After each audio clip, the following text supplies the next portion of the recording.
Hallo en welkom by hierdie vinnige gids oor die drop-index-stelling in SAL.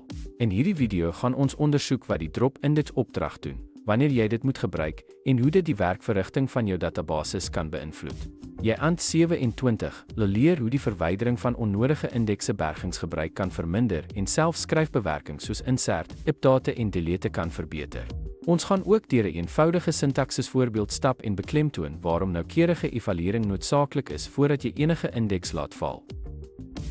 Die verwydering van onnodige indekse help om bergingsgebruik te verminder en verlaag die onderhoudslas op jou databasis.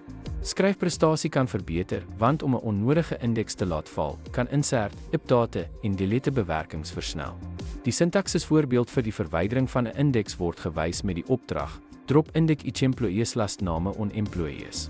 Versigtige evaluering is nodig, want die verwydering van 'n indeks kan navraag vertraag wat voorheen daarop staat gemaak het. 'n Goeie praktyk is om navraagprestasie en gebruikspatrone te hersien voordat jy enige indeks laat val om onbedoelde vertragings te vermy. Dankie dat jy gekyk het.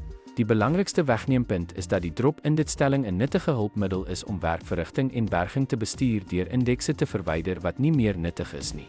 Onthou net, alhoewel die verwydering van 'n indeks skryfprestasie kan verbeter, kan dit ook navraag vertraag wat daarop staat maak. Hersien altyd jou navraagpatrone en werkverrigtingsmaatstawwe voordat jy veranderinge aanbring. As jy hierdie video nuttig gevind het, maak seker jy kyk na ons ander tutoriale.